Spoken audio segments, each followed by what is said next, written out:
So this is a story from the Dhammapada in the Pala Waka.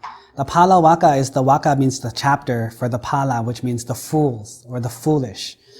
Now, when I first read this story, and the teaching that they give is very, very strong. I want you to really listen to the words here. Long is samsara for those who do not know the Dhamma. That's the title.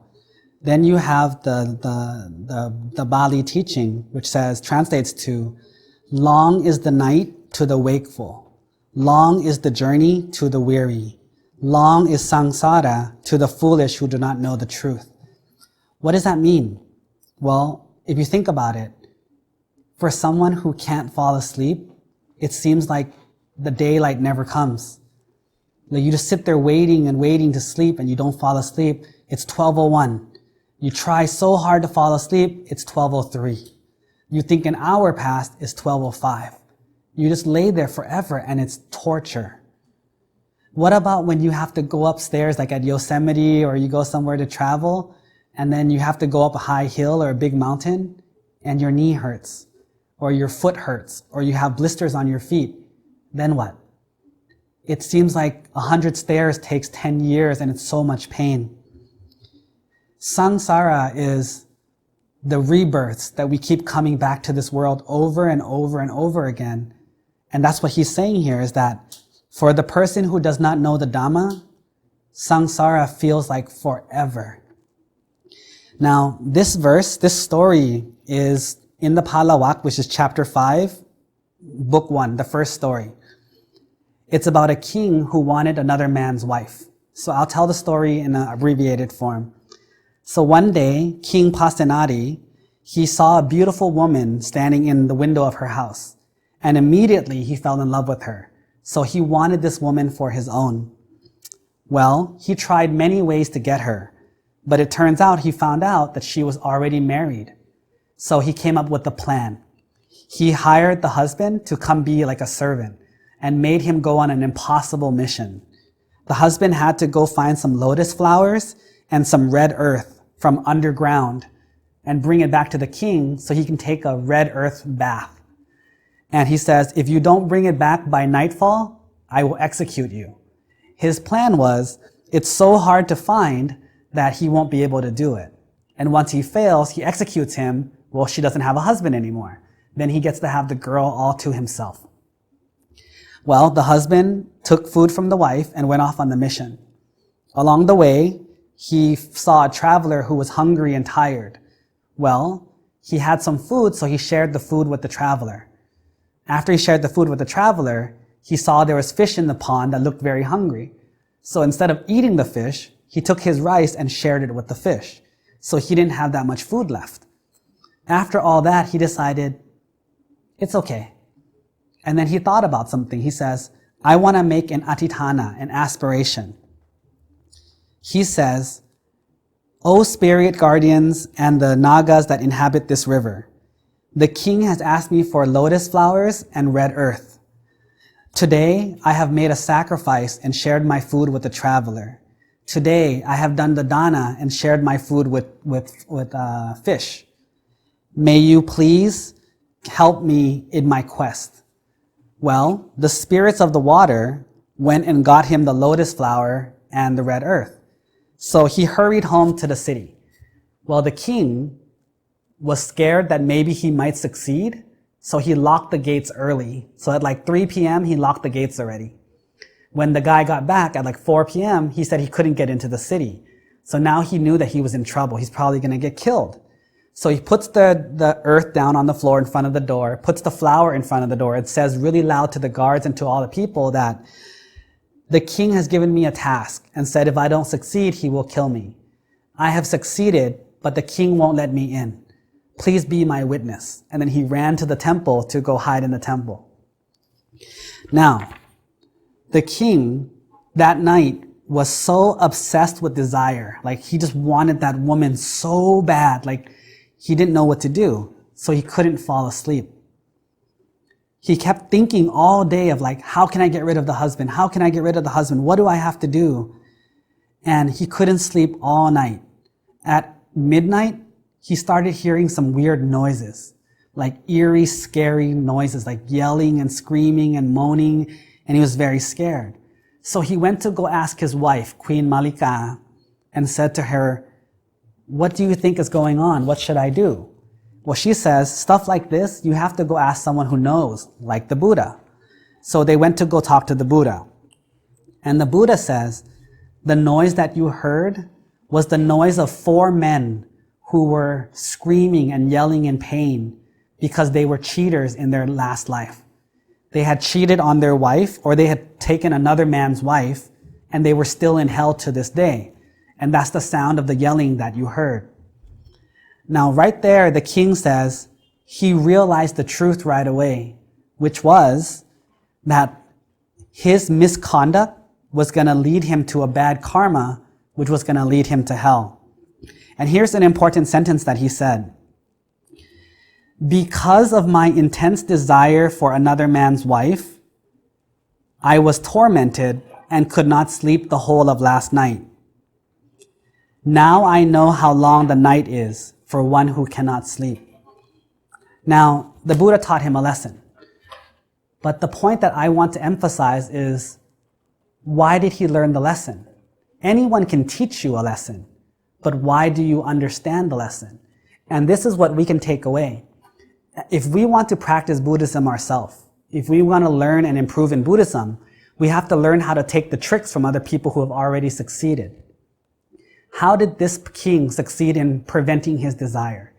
We all have desires. Some of us like to eat and become overweight. Some of us like to shopping, and we do too much shopping, waste our money. Some of us have tremendous credit card debt. Some of us like to eat out a lot beyond our means. Some of us like to dress up and do a bunch of things that might not be appropriate for us. And we know we shouldn't, but we can't stop. We just cannot stop. Why? Well, if we can notice what made this king stop, maybe we can learn the lesson ourselves. First of all, very important is the king did not blame other people. He did not say, "Stupid girl, she was so hot, it's her fault. She's so hot that she made me feel sexual towards her. It's not my fault. It's her fault for being so pretty." He did not say, "It's unfair of the world for not giving her to me, and I'm the king, I deserve it." He didn't blame other people. He realized that my desires, my sexual desires, are the cause of my torment. I couldn't sleep. This is very important. I felt pain. In Buddhism, one of the 3 major concepts is dukkha. If you don't experience dukkha, you never give up the pleasure. Have you ever heard of why the Buddha became enlightened? The Buddha became enlightened after 6 years of wrong meditation. The Buddha the Bodhisattva meditated for 6 years incorrectly, and therefore he never succeeded even a little bit in becoming the Buddha. Well, how did he tell when he became the Buddha or not? Well, the question was very easy. What was he most attached to? The Bodhisattva was attached to his wife, attached to his child, attached to the kingdom. So every single time that he meditated, he would test himself and see, do I still miss my wife? Do I still miss my child? Do I still miss my kingdom? After he came out of when he was in meditation, or when he was tormenting his body, he would realize that, I don't think about them anymore. I forgot about them. I don't worry about them anymore in meditation. But when I leave meditation, the first thing I think about is Yasodhara, Rahula, my kingdom, my parents, my shame, my actions. And he felt bad. So he went right back into meditation. And he did this for 6 years under 2 different teachers and a third group, and he did it himself. 3 different styles. He could not achieve enlightenment. His enlightenment wasn't just Buddhahood. His enlightenment was letting go of his attachment to his wife and child. And he couldn't do it. After the whole thing with the eating the food and floating the tray in the water, that's when he realized there's another method. When the tray floated upstream, he realized that's what I need to do. I need to learn how to think against the stream, Not mainstream like everyone else, but against the stream. If everyone else thinks mainstream and they don't become successful, then maybe against the stream is the way to do it. So what is against the stream then? So for him, he thought about it. Instead of ignoring the wife, not thinking about the wife, he thought about the wife and says, okay, she's my soulmate, she's loyal, she loves me, she's perfect. In the worldly sense, in the mainstream sense, what would we call this? We would call this perfect. This is good.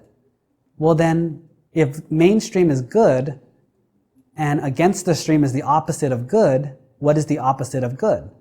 Well, the opposite of good is bad. Well, how is having a perfectly beautiful, loving, supportive, like soulmate bad? He said, I can't think of anything. But then he thought of it. Why did I leave? I don't want to see her die. I don't want to see her get sick. I don't want to see her pass away. I don't want to see her suffer. And that's when he realized that, oh my God, that's the other side. The better she is, the more I love her, the more awesome she is, the more pain I will feel when she dies or when she suffers. I guarantee you that anyone who's ever been in love can tell you how much it hurts when you break up. When you lose someone that you love, or when you have to break up with someone that you love, it hurts a lot because of how much you love them. Any father or mother who has a child can tell you that maybe even losing the child or having the child get sick and die is worse than dying yourself sometimes because of the attachment that you have for them. It hurts, and it hurts a lot. Like lately, I've been contemplating my own mother dying because she's sick and I don't know how much longer she has. And to me, just the idea of living in a world that my mom doesn't exist in anymore, that sounds like hell to me. Who do I talk to? Who do I ask questions to? Who do I tell my stories to? If something funny happens, who do I tell? And she's not there anymore. That's pure hell for me. And so that's what the Buddha contemplated was, regardless if it's his beautiful wife, that can be hell when she dies. His wonderful new son, that will be hell when he dies. The kingdom, the father, the mother, everything, there's always a catch. There's always a cost to everything. And that's when he realized that, oh my gosh, everything in this world has a cost. Everything gives you pleasure. Everything has a good side. But everything has a cost. And that cost is way too painful to pay. It's not worth it to love someone this much and then feel that much pain.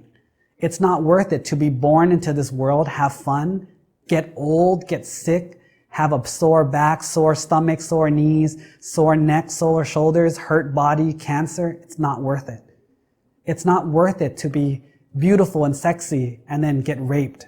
It's not worth it. The trade-off is not worth it to the Buddha. And that's how he got enlightened. Not through meditation like people think, through contemplation. He realized that nothing in this world is worth it. There is not one thing in this world that gives 100% pleasure and 0% pain. Nothing. Everything gives a high value of pain. And he says, in that case, I don't want these things. And that is how he let go of his attachment. And if you go back to the original story of the king, the same thing. The only way that he got rid of his attachment to the beautiful wife of another man was when he realized that it would lead him to suffering now, and it will also lead him to suffering in hell. Those two things together scared, if you want to say it in a certain way, scared the love out of him, scared the lust out of him. He still wants that girl. He still thinks she's beautiful and sexy, but now he realizes that it's not worth it. And when you realize that it's not worth it, that's when you let go.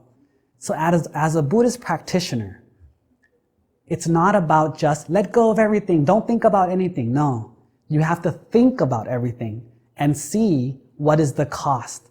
Once you realize the cost and you realize it's not worth it, that's when you let go. If you ask someone who is a smoker, when do they stop smoking?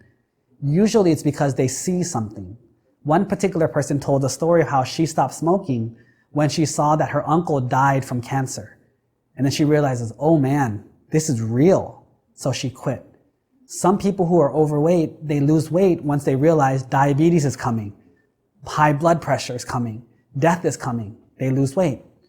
Some people who, they're not educated and they want a job and they can't find one and they're poor and they're hungry, they decide, I have to go back to school. I have to train. Nobody likes school. Nobody wants to pay money for that. However, they do it because of the benefit of what they get. But it's also because of the suffering they'll get if they don't do it. So in contemplating Buddhism, don't be so afraid of being negative, or we're so thinking negatively, we're thinking negatively. It's not thinking negatively. It's thinking realistically. All this time in our lives, we always think too positive. Oh, just do it. You'll love it. Just try it. It's going to be great. You never think about the negative. When someone gets pregnant and has a baby, everyone says, congratulations. Every mother who has given birth, even the fathers who have seen it, it's not roses and peaches, right? You have screaming and yelling and tearing and blood, sometimes pooping on the table, and it's pain. Those days of labor and giving birth, it's pure pain. But when someone else is saying, I think I want to have a kid, you tell them, oh, you're going to love it. The baby's so cute. And, you don't talk about when they grow up and they don't do what you say. And then when you get on the plane and they're screaming and yelling and you're so embarrassed, you look at anyone and they're like, take care of your children, control your child. You don't think about that. You just tell them, oh, you're going to love it. It's going to be so awesome. That's all you think about. But in reality, a real parent knows. A real parent knows the suffering of having a child. You work hard. Ask a parent, how many vacations do you get?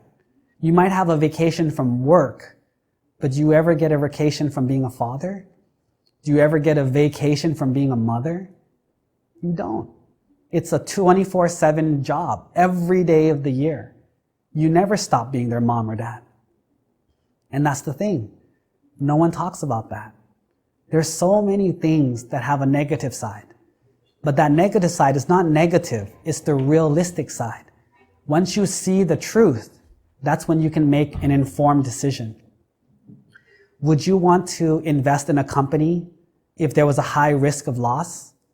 Or if it was a temporary gain? Like, for example, have you ever seen those TV shows or those books that talk about a deal with the devil? What are the most popular ones? Money, fame, and power. And, long-lasting life. But you know what the trick with the devil is? There's always a catch. So, in the most popular stories, what do they talk about? I want to live forever. I'm scared of dying, so I don't want to die. And the devil says, your wish has been granted. But what happens? In some stories, you don't die. You just keep aging. So now you're 3,000 years old, your bones are messed up, your body's messed up, you're in tremendous kidney failure, liver failure, lung failure, Alzheimer's, everything that can go wrong goes wrong. But you won't die. Can you imagine how suffering that is? You tell people to kill you, you jump off a bridge, you just get more broken bones, but you don't die. That's hell on earth. And in another case, I wish to live forever. What happens? I wish to live forever and not age physically. That's okay. You don't age physically at all. What happens? Everyone around me ages physically. Think about that. Right now you're younger. Now everyone is 70s. I want to go to a club. He's like, look, I'm 70 years old. I have grandchildren now. I'm not going to go to a club with you, Then they die. Who are your friends now? When your grandchildren are as old as you are you going to hang out with them? You have no more relationships with people. And the older you get and the more they die, each time they die, you feel the pain of their death. You feel the loneliness. And that's the catch. Long-lasting life comes with a catch. How about the people who always want more money? Everyone wants more money. But why don't you ask the people that have a lot of money, are they really happy? Are they really, really happy? And people will say, yeah, they're happy. I was just at the Indonesian temple in LA and they asked me like many times, how come Anthony Bourdain committed suicide? Why would Kate Spade commit suicide? I don't understand, Pante. They're so rich, they're so popular. How are they sad? And I asked them the same thing. You're an adult, right? And when kids look at you and say, wow, look at Sonny. He's handsome, he dresses nice, he has money, he has a car, he has a family. Wow, no one can tell him what to do. He can go anywhere he wants. He can buy anything he wants. Not like the kids, right? As a kid, you have to go to school. You have to your parents will tell you what to eat. You have to wear the clothes that they buy. You want toys or you can't drive a car. It's not fair. It's not fair. Sonny looks like he's so happy. But then you think about it and it's like, there's another side of it that you don't know. I have to work hard. And this car that you see, I have to drive. I have to pay for the payments. I got to pay for the gas. I got to pay for all these things. Your food, don't forget I pay for your mom's food, my food, your school, your clothes. And when you shop for clothes, I have to go shop for you.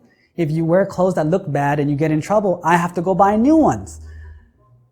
You don't tend to think about the suffering of the cool guy, the suffering of the rich adult. It's the same thing. When you have, some of the singers, they sing that song, more money, more problems. The more you have, you just have a different set of problems. People live in Thailand, they have problems. I want to go to America, it's better life. You go there, there are still problems. Have trouble getting a job, have trouble fitting in, speaking their language, finding a partner. Think about this. This girl is in America now, married to an American man. Her life must be perfect. Because in Thailand, she's poor. But now in America, she's perfect. So jealous of her. And then you ask her, just look at this one thing. She has a husband, then she has a kid. What language does the kid speak? How good is his accent? Perfect. What about his father? Perfect. What about his mother? Not perfect. So now suddenly in your own family, who's the broken one? Who's the one that suddenly can't communicate? Even though you can speak Thai perfectly, your child probably won't even learn Thai. So now you're living in a foreign country with your child and a husband, and you're the foreigner now. You're the weird one. You go to parties, you go to events, the father speaks perfect English, the son speaks perfect English, and you speak with an accent. You think the son won't be embarrassed of you? You think he won't feel weird and doesn't want you to go to events and talk to his teacher? That's the suffering that comes from having power, having opportunity. To go back to this story, the same thing. If you want to let go of something, don't look at the emotion. Don't forget about it. Don't just ignore it. Look at the suffering that comes with the pleasure. Think about the pleasure that you want, then think about the suffering that comes with it. And focus on the suffering. If you can focus on the suffering, then you will let go. And that is the true secret to Buddhism. The King Pasenadi in this case let go because of the suffering he felt. Prince Siddhartha let go because of the suffering he felt.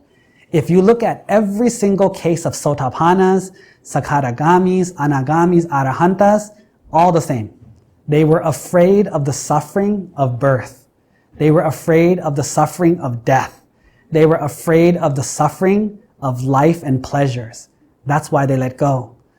Sariputta Mokkhalana, Kassapa, Upalawana Teri, they all let go of their popular, famous, handsome, pretty lives because of the suffering that they saw.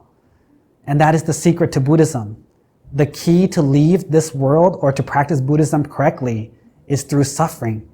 Not through meditation, not through charity, not through love, but through acceptance and realization of the inherent suffering that is the truth of life.